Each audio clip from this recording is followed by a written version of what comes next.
Hello and welcome back to CEMA's podcast. Y'all ready for this? Where we talk about all things emergency preparedness to make sure that you and your family are ready for any type of natural or man-made disaster right here in Chatham County. This week, we are taking a deep dive into the man-made disasters, and we are talking about cybersecurity. My co-host this week is none other than Aaron Thompson. You guys love Aaron. He is back. He's still in the basement. He still has a Lego head. Aaron, welcome back. Thank you, Chelsea. I'm happy to be here. Thanks for having me again. Absolutely. Guys, as a reminder, he is our operations guru, technology, always stuck doing WebEOC things, all kinds of random things Aaron gets thrown into. So we're very excited to have you back. And yes, we have a brand new person joining us today on the podcast, and that is Scott Craig, Webmaster for Chatham County, but also a cybersecurity extraordinaire. Scott, thanks for joining. Thanks for having me, Chelsea. So you guys, in the past, you've also heard about our ESF 15 team. Scott serves on the night shift of our ESF 15 team and actually handles all of our social media. So if you're ever feeling a 2 a.m. troll, you are going to be talking to Scott. So just keep that in mind. Just know that you are being handled by one of the best. So if you ever feel so inclined, that's who you're going to be talking to. I like to put a face to behind the computer screen so people are less likely to want to troll us. But now you know, day shift, night shift. There you go. You got us. Yeah. All right. Troll day shift all you want. Yeah. Oh yeah. Thanks, Scott. I appreciate it. All right. Well, let's talk cybersecurity some. And some people might have a little bit of misconception about what we mean by cybersecurity. By this, we're just talking about how you can generally be safer on the internet. There's so many different things that people just don't pay attention to, myself included. As I started doing research of questions for this podcast, I was like, what? I do that all the time. Right. So we're going to talk about that, and we're going to see what we can all do just a little bit better to be a little bit more safe.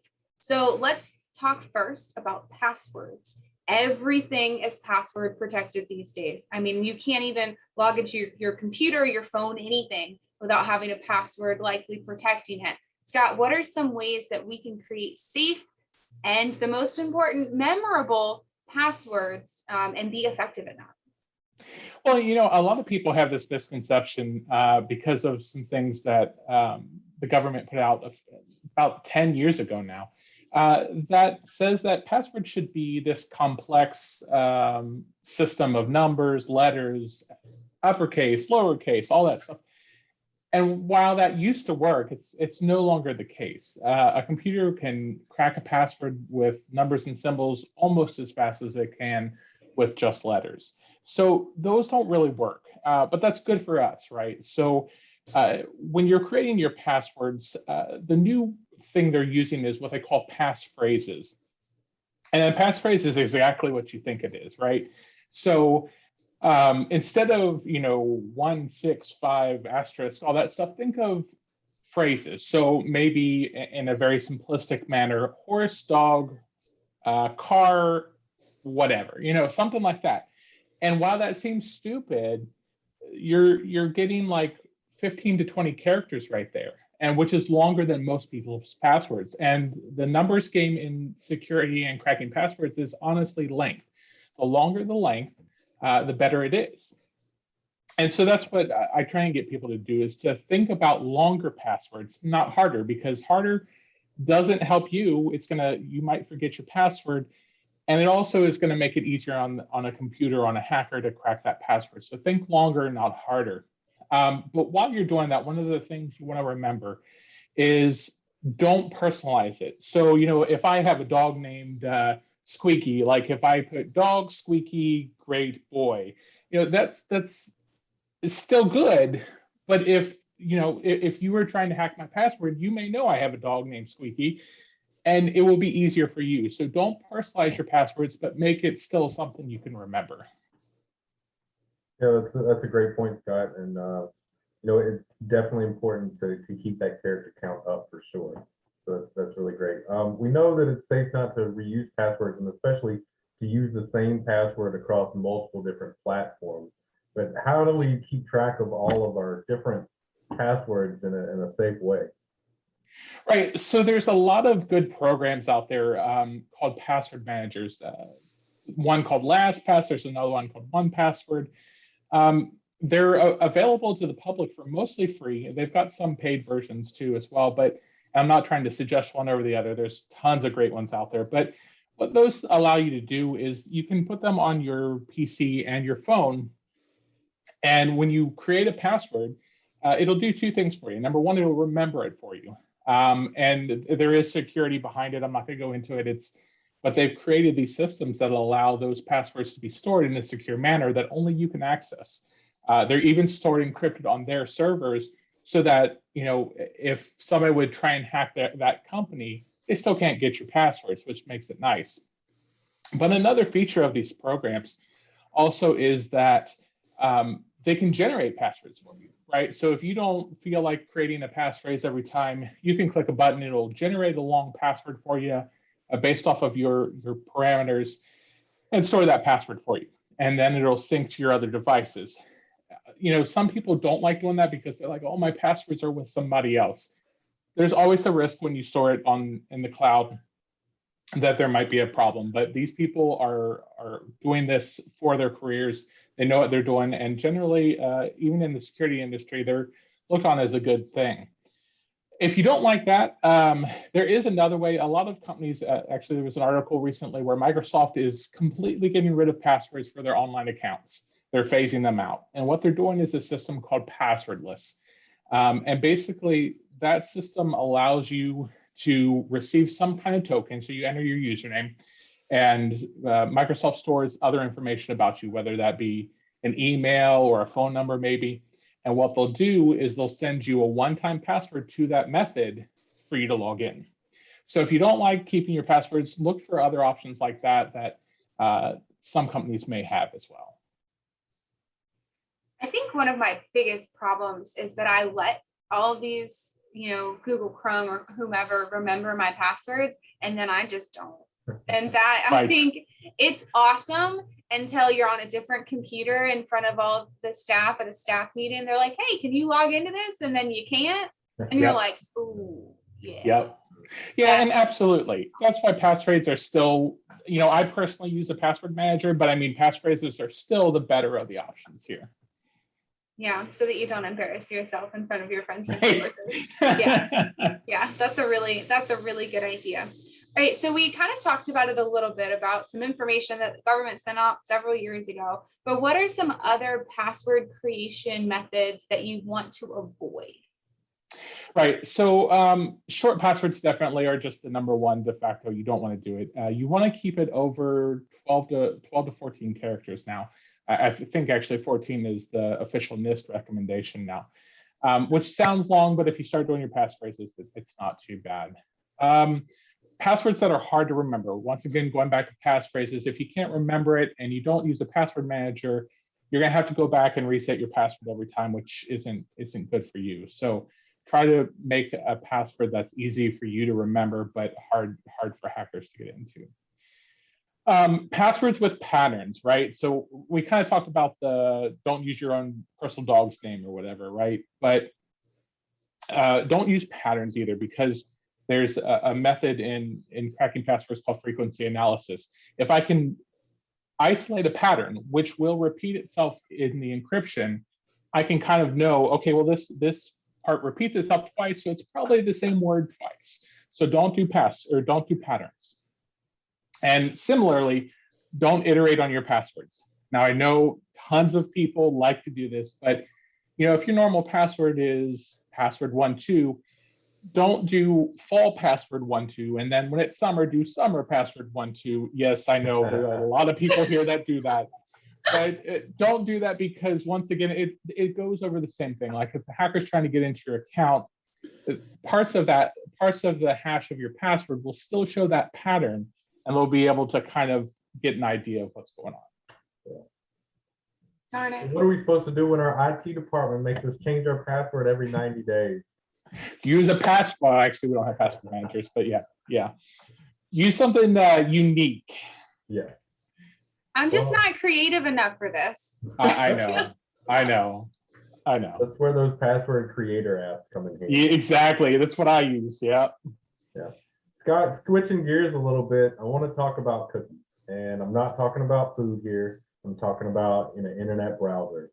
Can you tell us what cookies are and what role they have in your browser? Yeah. So cookies started out as a way for web servers to remember information, because since when you're using a website, it's obviously not on your PC like your Microsoft Word or Microsoft Excel are. So they needed a way to remember things, remember who you are, so that when you click the next page, it still knows that you're Aaron. So it started out as a very innocuous thing, which was great. But now there's ways to use them for nefarious purposes. I'm sure a lot of people have said, man, I talked to Alexa the other day and asked her the price of salt, and now I'm getting ads for salt. I'm like, people are like, how does that happen? Well, it's these cookies that do that, right? So like when you do that on Alexa, your account remembers that. And so when you go to your browser, that cookie can be transferred to your browser, and then everybody's offering you ads for salt. So they're both good and bad. They're required for a lot of things. A lot of the stuff we do day to day requires those things, but they can also be used for nefarious things, including hackers getting into your accounts and stuff like that. So it's a catch-22. I've never felt so betrayed by cookies. I know. I love cookies too, but they're bad for your belly and they're bad for, advertising. Yeah. The audacity to say that cookies are bad for you. Stop. I know. I'm sorry. I'm fixing to end this podcast right now. Oh man. Okay. So we now know that Alexa is selling all of her stuff through cookies. Maybe she's just like a Girl Scout and she's doing her best effort there. But a lot of places are now picking up on this idea that your information is kind of being around, and they're starting to look at identity theft programs and how do you protect your identity. And there are even some policies that are out there that are trying to help do this. What are a couple of ways that people can better protect their identity if this is a concern of theirs?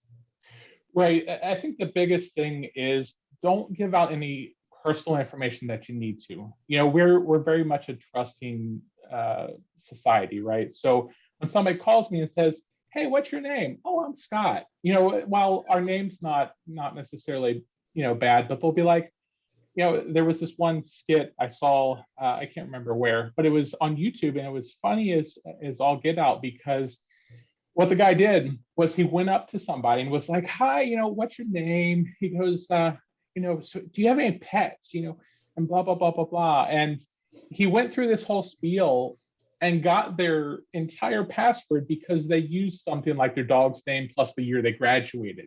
And he got all of this information from a conversation you and I might have, day to day. So while that information, when I'm talking to you, you're my friend, so I'll give you information and stuff like that. But if you don't know the person, don't just be like, "Hey, this is whatever," so don't overshare. Another important thing is when a lot of people, especially seniors right now, are getting targeted by these calls that say, "Oh, this is the IRS and you're going to go to jail if you don't pay this amount," which is despicable, but it can be prevented. So if the IRS, number one, the IRS isn't going to call you. If any of you don't know that out there, the IRS is not going to call you like that, right? And so, very good point. But if somebody would call you and you think they're legitimate, like let's say it's a Savannah number and your doctor calls you, right? And they say, "Well, what's your social?" "No, I'm not going to give that to you." Or what's your date of birth? Date of birth is a little less innocuous, or a little more innocuous, but still be careful what you give out. If you don't know for sure it's that person, tell them, "I'm going to call you back." Hang up and call the number you have for that person. Or if give them only the information that's required. Some other stuff you can do when you get your mail. I know a lot of people are like, "Well, I shred everything." You don't have to shred everything, but if you get a bank statement and you're planning on putting that in your trash, shred it. If you have a credit card statement, shred it, because that little pieces of that information can get into a lot bigger deal. Don't we talked about oversharing, but don't also overshare online. And I think I'm going to get into this a little bit later, but basically, same rules apply when you're talking online or on Facebook or on Twitter. Don't overshare there either. Yeah, Scott, you made a really good point about the conversation and getting into your pet's name and you graduated, and that brought up to me a lot of websites have security questions, and the answers to those are your security questions. And so if you start having those conversations with people, they don't even need your password. They can just reset it on their own, whatever they want to do. Exactly. That's a really good point.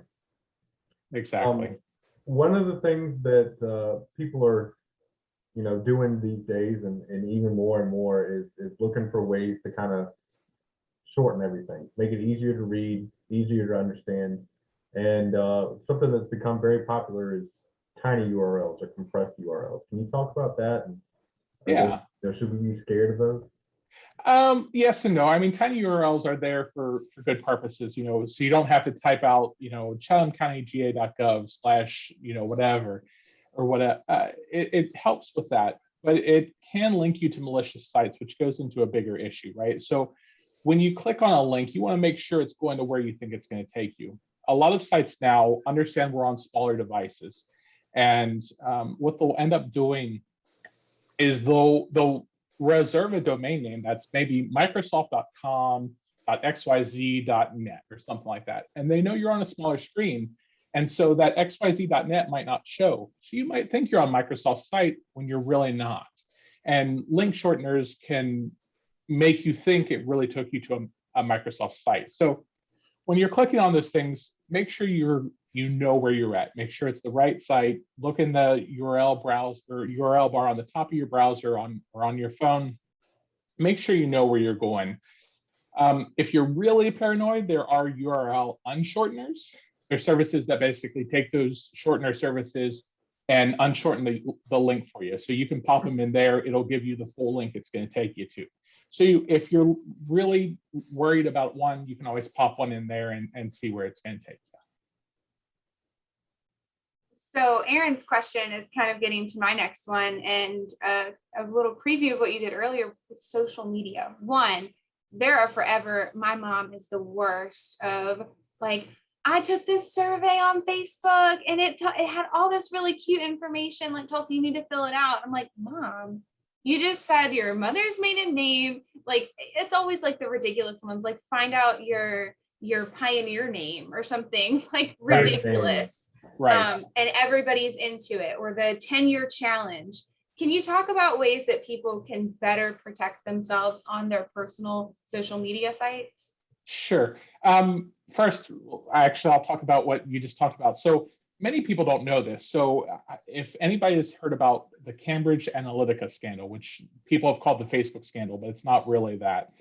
What happened there was people were using those applications that say, find out your pet type, whatever it is. But what they don't know is behind the scenes on that, when you click the accept button, you're actually giving them permission to see your friends, your posts sometimes and stuff like that. And people may be like, oh, that's okay. I don't have anything to hide in there.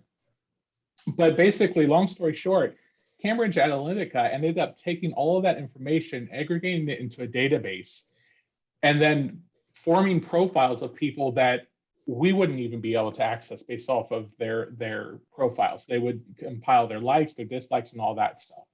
So be careful when you're using applications like that on Facebook, and make sure when you click that accept button that you know what you're going to give to that application. It's not necessarily malicious. Cambridge Analytica got in trouble and they're no longer in business, but there may be other companies that are trying to do that, which is innocuous in and of itself, but it ends up being very bad for us as consumers. As we said earlier, don't overshare. One of the biggest things I see people do is they're excited for their vacation, right? And they're like, I'm going to Key West in 2 weeks. That's great. And it's great for your friends to know that. But now everybody, depending on the privacy settings of your Facebook profile, now everybody knows you're not going to be home in 2 weeks. So you might get robbed, you might whatever. I'm not saying you will, but there's always that danger of something happening if you overshare. You can always share afterwards. Everybody's got their pictures and stuff like that. Hey, I had a great time in Key West, blah, blah, blah. It's not necessarily a problem. But so don't overshare, and also don't give any identifying information. It's online; it's going to be there forever. Don't give your address, your any private information, social, bank number, anything like that. Yeah, that's really great, Scott. One thing that kind of brings up is, what are some best practices for just kind of general home security, home computer security? Sure. There's different levels everybody can go to, but for basics, I mean, you definitely want to have an antivirus. The nice thing is Windows now ships with Windows Defender, which actually has become one of the best antiviruses that's out there right now. It doesn't bog down your computer or stuff like that, but make sure that's enabled. You don't necessarily have to go out and purchase a whole new suite or anything. Windows has a great product. Just make sure it's enabled. Another thing is don't download programs unless it's from a trusted site. I recently had a family member, her drivers were out of date, and she went to this site. I don't know what it was exactly, but it was like, we can update all of your drivers for you. Well, that sounds great to non-techie people, but honestly, what that's doing is generally those programs either have spyware in them or are malicious in and of themselves. So make sure you're going to trusted sites. If you're downloading things, make sure you download them from people Microsoft, your actual company that you're getting your products from. And on the similar vein, don't go to sites that look fishy. If you think it looks fishy, make sure you check with somebody that may know a little bit more than you on that. It's best to not go to it if it looks weird to you. Another thing, a lot of people, and this isn't necessarily against hackers or anything, but make sure you either make backups or use a service like OneDrive, Dropbox, or Google Drive. And what that does for you, though, is like, if you have a computer that has all these photos on there or all your important documentation, and all of a sudden your computer dies, if your hard drive can't be recovered, you want to make sure you have spaces for that to be recovered. So having those in those services allows you to not worry about that, even if your computer would die. And lastly, I know this was a long one, but lastly, make sure if you have devices that are on your network that aren't PCs or phones, like if you have your door that is connected or something like that, so you can open it with your phone, make sure you watch out for that. If you have too many of those can sometimes be manipulated. I mean, I have them, so I'm not saying they're completely bad. But just make sure you understand what you're getting yourself into when you get those devices. Yeah, that's a really great point, and I'm glad you brought that up, Scott. Sorry to kind of jump in here before you're trying to ask a question, Kelsey, but some people are kind of taken to having a separate network just for those connected devices, right? Right. You're not giving access to your PC if someone were to get access to those, your door or the smart lights or things like that. That's definitely something that I encourage people to consider. Absolutely. I knew it was bound to happen at some point, Aaron, where you would get so excited about something that you would have to jump in. I got to do it. My dad has, I cannot tell you how many of these like smart lights. So he's got the door thing, and he's got one to open his garage, and in his case, it just bogs everything down because there's so many devices connected to the network. And I'm like, right, got to put this on a separate network. And it's really important from a security standpoint as well. So. Absolutely. Yes, I feel you on that. All right. Well, we have all, and I mean everyone, I think in Chatham County has gotten a phone call within the last 6 months to a year about our car's extended warranty. So I think that one everybody is well aware of. But some of these other scam phone calls and emails that come in, it can be a little bit challenging to decipher what's real and what's not, especially if they almost clone phone numbers or email addresses. That literally happened to me when I thought my grandma called me, and it was a scammer with my grandmother's phone number. Oh, no. And she's I did not call you. And I was like, oops. How do you start to tell these apart, Scott? Can you give us any advice to our listeners of what they can look out for, or things that we can do to better protect ourselves? Yeah, for phone calls, it goes back to kind of what we said before. Just use some common sense. Microsoft's not going to call you. IRS isn't going to call you. So if it's weird, if you think it's legit, tell them you'll call them back. If they're really legit, they're not going to be mad at you for that. They'll have a way for you to get in contact with them. So if you're always concerned, do that. Just think. And the same thing goes with emails. Think before you click on anything in an email. Go through it. We're actually going to be putting out, I think externally as well. So I think your listeners will be able to see this as well. Some red flags for phishing emails, but just look at the email. If it has bad spelling, or if it has weird grammar, or things don't look right, maybe an image is off center or something like that. Just look for things that might be key indicators, and then don't necessarily click on it. The best option is, like, if you get an email from your bank saying you withdrew $400, go to your bank manually. You know your bank's website because you go there a lot. So instead of clicking on the link, go to your bank's website, log in, and see if that's true, which is always safer than clicking the link. It's not necessarily as easy or as convenient, but it definitely will save you in the long run. Also, a key indicator, if the email causes a knee-jerk reaction, think about it twice, because generally emails aren't going to be urgent. If they really need to get in contact with you, they're going to call you or try and reach you other ways. That's not necessarily always true, but if it's a knee-jerk reaction, if you're like, oh my goodness, I need to deal with this right now, double think about it, see if it's going to be real. And another thing, we often people get worried about all kinds of emails now, because we're always like, phishing emails are bad, which they are.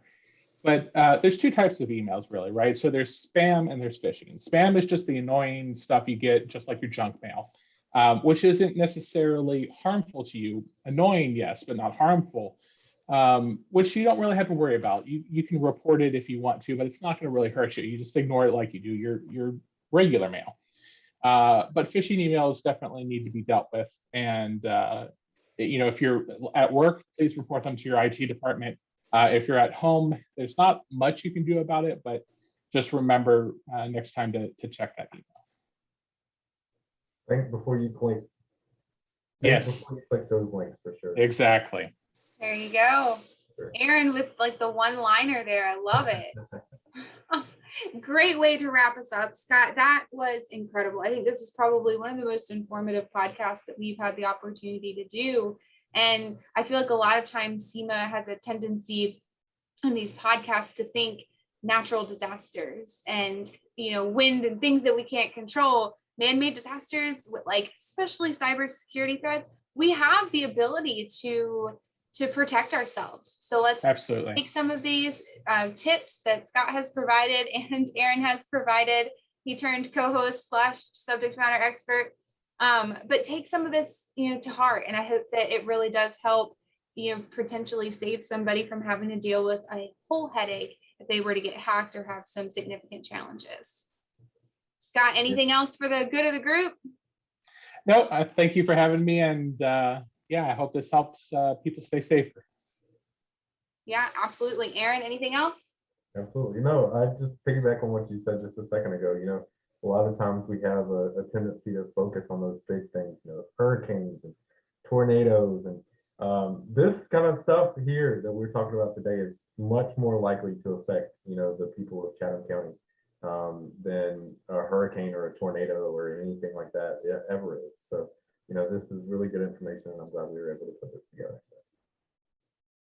Gosh, that was beautiful, Aaron. All right, I'm not going to say anything else about that. All right, listeners, be sure to tune in next week as we are going to be talking about the annual Faith-Based Emergency Preparedness Summit. We're going to be giving just a little bit of information about how you can better protect your house of worship. You are a member of a house of worship within our community. There's also going to be a Faith-Based Emergency Preparedness Summit on October 29th. So check out details for that on our website or on our social media pages. Until next time, thanks, guys. We'll talk to you then.